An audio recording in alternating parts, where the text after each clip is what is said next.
At 11:42 on a Friday night, the woman who had spent 4 months telling me my own backyard belonged to the community was standing under her porch light, glowing electric green and screaming like the moon had fallen out of the sky. Her husband was spraying her with a garden hose.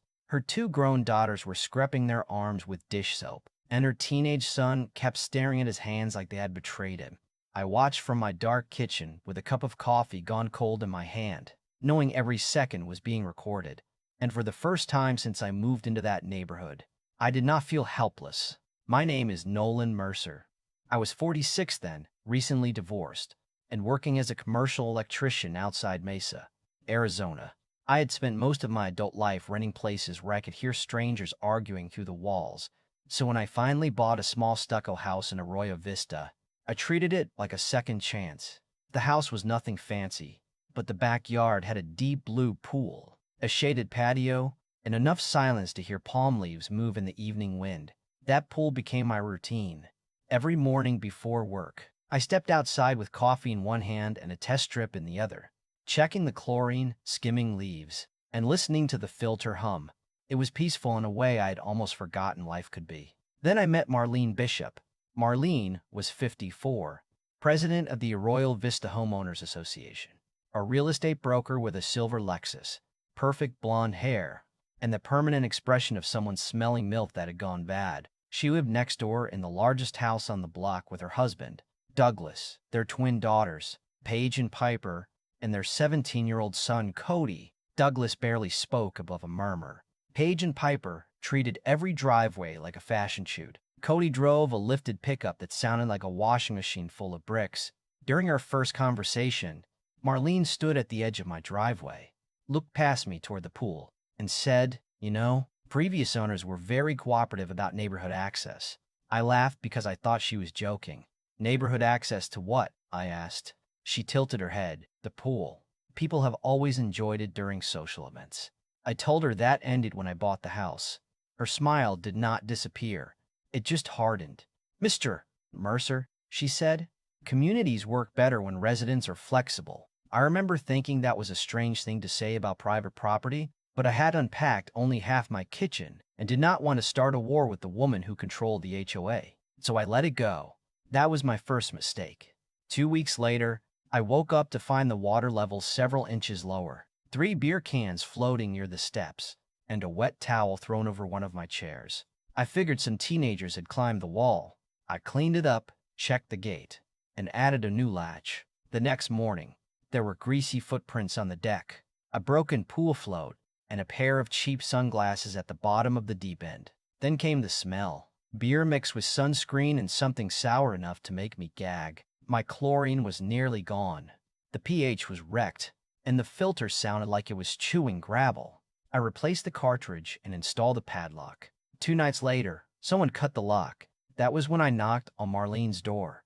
She opened it wearing white linen pants and holding a glass of wine, like I had interrupted a magazine photo shoot. I told her someone from her house had been using my pool. She stared at me for a long second, then smiled. "Nolan, you are new here. Property boundaries can feel very rigid when you come from apartment living," I said. "My fence is not a philosophical question." Her smile vanished. The next morning, I found a $200 violation taped to my front door for excessive nighttime pool noise. My pool had been empty all night. 3 days later, another notice arrived because my security light was allegedly too bright, then one for a trash bin visible from the street, even though it had been outside for 9 minutes after collection. Every complaint I made came back as a fine. Every email I sent became evidence that I was difficult. Marlene had been running that board for 9 years, and she understood something I did not yet understand. Rules do not have to be fair when one person controls how they are interpreted. I started talking to other neighbors. Elena Ruiz, a retired nurse across the street, had been fined for a ceramic saint in her garden. Simone Brooks, a single mother who worked nights at a hospital, had received repeated warnings because her car left the driveway before sunrise. The Parkers, an elderly couple, were cited for excessive smoke from a Sunday barbecue that lasted less than an hour. The pattern was obvious once we laid the notices side by side. Marlene targeted anyone who challenged her, anyone she considered beneath the image she wanted for the neighborhood, and anyone who might ask where the money was going. Still, My pool was where she crossed the line. I found used condoms in the skimmer, liquor bottles behind the pump, and once, a pile of human waste pressed into the filter basket. I stood there in the desert heat, holding my breath, wondering how a grown man could be made to feel powerless in his own backyard. I had wired hospitals, warehouses, and 40-story office buildings. I had worked live panels in temperatures over 100 degrees. Yet one woman with a binder of bylaws had me checking my mailbox every afternoon like it contained a bomb. I installed cameras, but the first angles were useless. Just shadows moving at 2 in the morning, splashing, laughing, slipping back through the gate. Then one Saturday, I found a jeweled sandal beside the steps. I'd seen Marlene wear the matching pair at every HOA meeting. I brought it to the community center that Tuesday and held it up during public comments. "Someone has been trespassing in my backyard," I said. This was left beside my pool.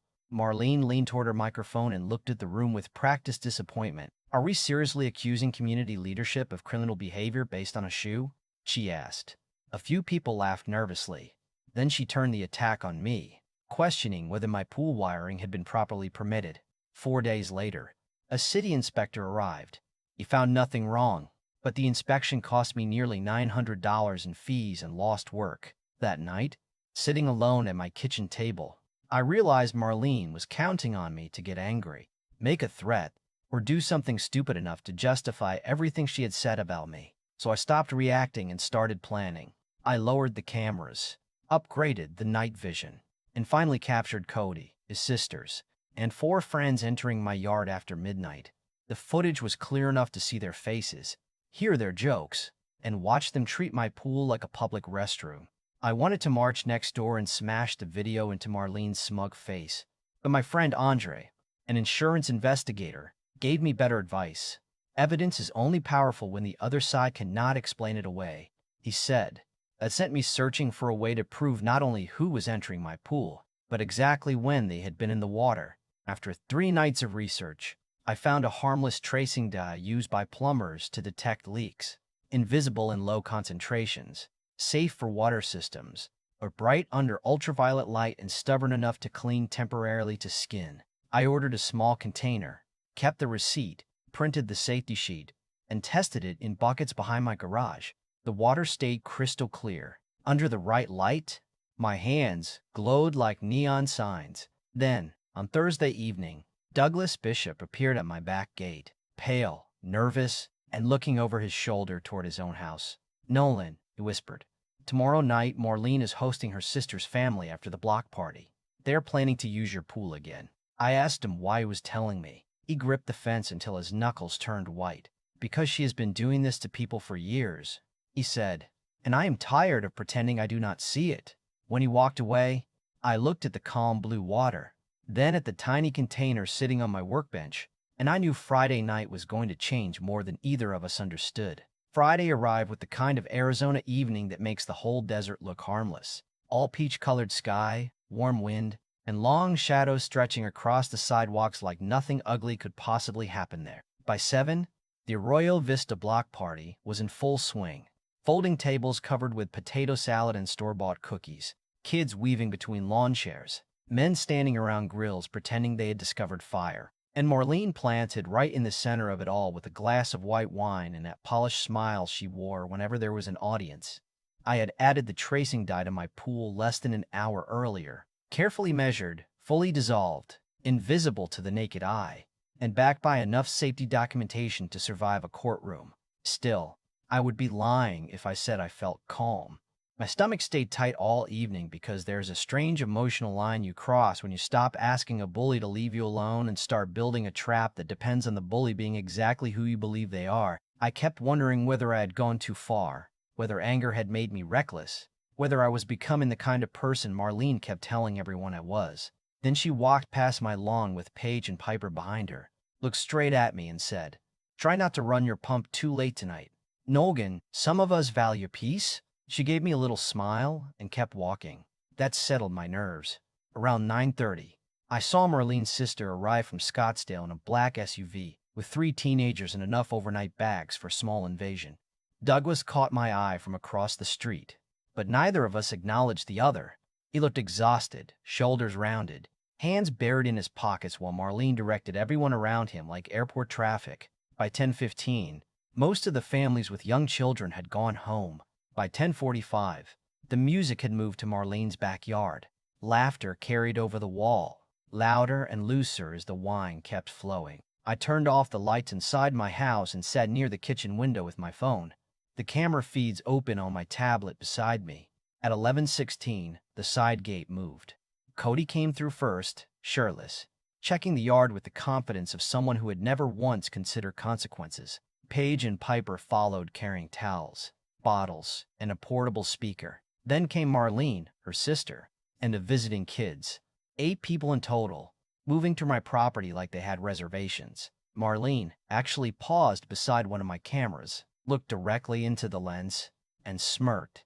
That image stayed with me because it told me everything. She knew the cameras were there. She simply believed nothing I recorded could touch her. Cody switched on the speaker.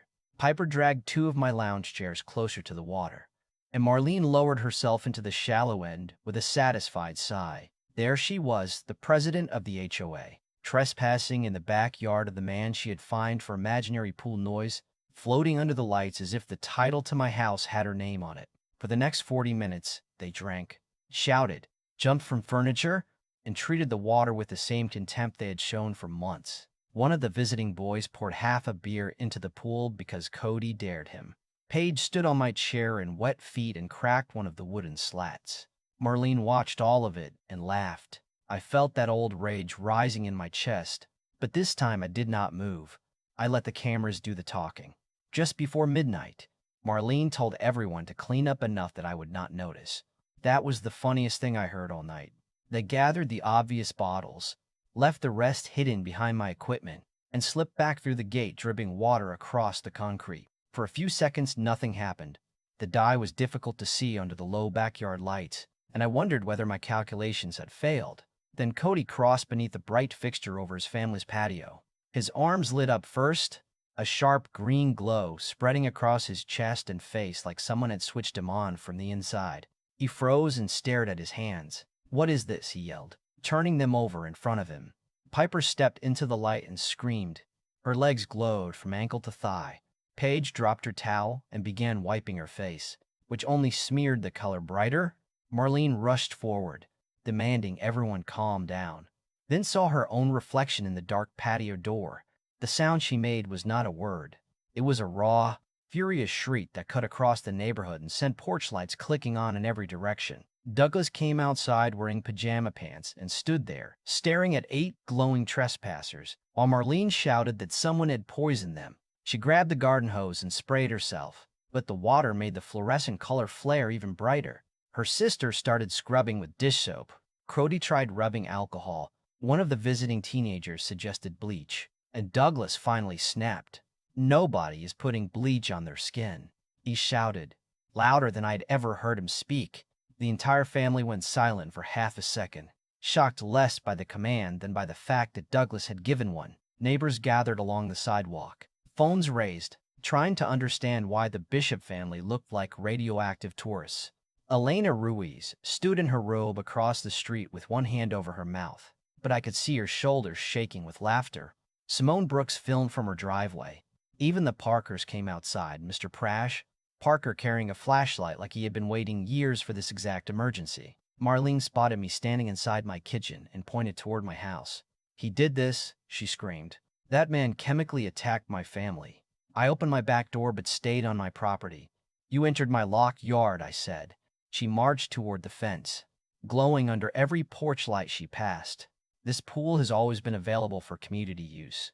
You knew exactly what you were doing." I held up my phone. "So did you." For once, Marlene had no clever answer. She just stood there breathing hard while cameras from half the block recorded her skin, her wet clothes, and the trail of glowing footprints leading directly from my gate to her patio. By sunrise, the story was already spreading through the neighborhood Facebook group. Someone had uploaded a video of Marlene attacking herself with the hose.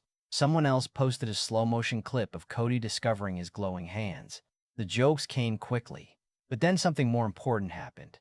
Elena posted photographs of every violation notice she had received. Simone added her own records, showing that Marlene had fined her for leaving for work too early, while ignoring louder vehicles owned by board members. The Parkers uploaded years of noise complaints and witness statements. People who had stayed quiet because they thought they were alone suddenly realized they were part of a pattern. Marlene spent the morning calling residents and changing her story with every conversation. First, she claimed she had entered my yard during an official safety inspection. Then she said Cody had noticed the possible drowning hazard. By noon, she was telling people the pool had always been common property under an undocumented community agreement.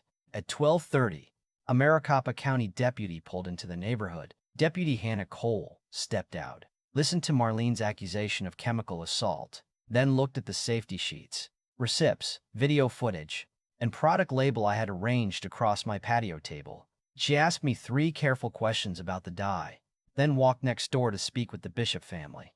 From my yard, I heard Marlene insist that HOA authority allowed emergency access to any property. Deputy Cole asked what emergency required: 8 people, alcohol, swimsuits, and a portable speaker. The silence after that question was so clean it felt like fresh air. Then Douglas stepped forward. His skin still carried a faint glow around his hands and neck, but his voice was steady. There was no emergency, he said. My wife and children have been using Nolan's pool without permission for months. Marlene turned on him so fast it was almost frightening. Douglas, go inside. He did not move. She told them the pool belonged to the community. He continued. She knew that was not true. Deputy Cole looked at me and asked whether I wanted to file a trespassing complaint. I said yes before fear could talk me out of it. Marlene called me vindictive, unstable, dangerous. Every word she had been preparing for months. But they sounded different now because the entire neighborhood had seen the truth glowing on her skin. The deputy documented the damage, collected statements, and advised Marlene to stop contacting me outside official legal channels. I thought that might be the end of it. I was wrong. By Sunday afternoon, Simone came to my house carrying a folder so thick she held it with both hands. She had spent the night reviewing financial reports Marlene had circulated over the past 3 years. Nolan, she said quietly, the pool's not the real story. She spread invoices across my kitchen table, landscaping contracts, maintenance payments, emergency assessments, and reimbursement checks. Several companies shared the same mailing address. 2 listed phone numbers that connected directly to Marlene's real estate office. Projects had been billed twice, once through the normal budget and again through special assessments sent only to selected homeowners. When Elena arrived with her notebooks, the dates lined up perfectly. Every time residents questioned a payment, Marlene issued a burst of violations against them. It was not random harassment.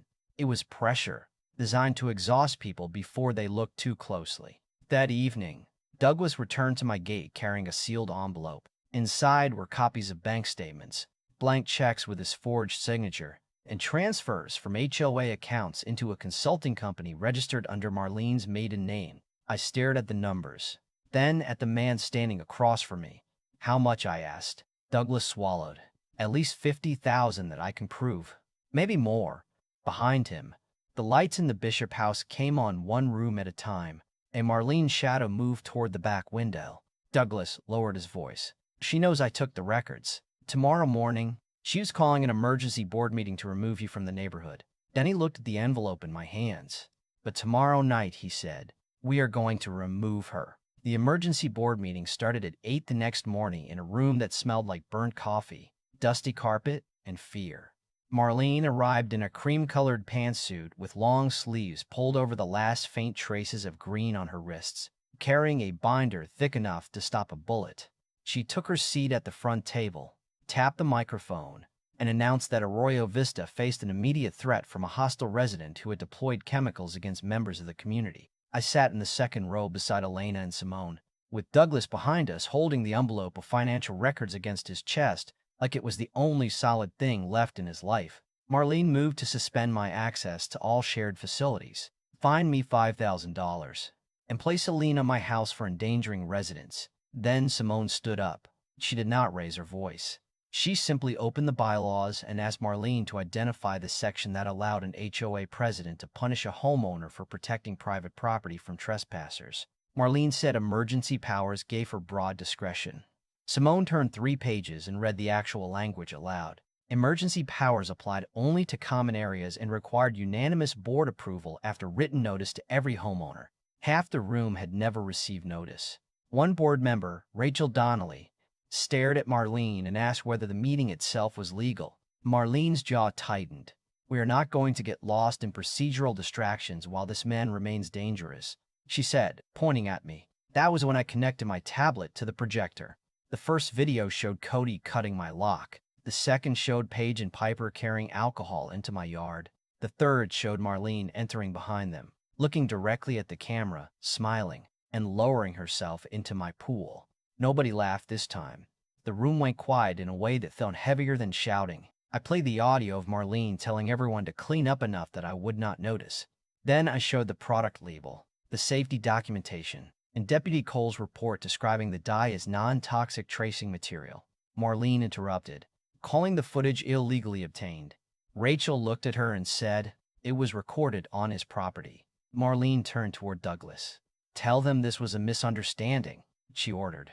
Douglas stood slowly. For 25 years, that man had learned to survive by becoming small, but something in him had shifted. Maybe it was the humiliation of seeing his family glowing under the porch light, or maybe it was simply the exhaustion of carrying someone else's lies. Either way, when he spoke, his voice did not shake. "It was not a misunderstanding," he said. "Marlene knew the pool was private. She told the children HOA leadership had special access because Nolan would never be able to challenge her."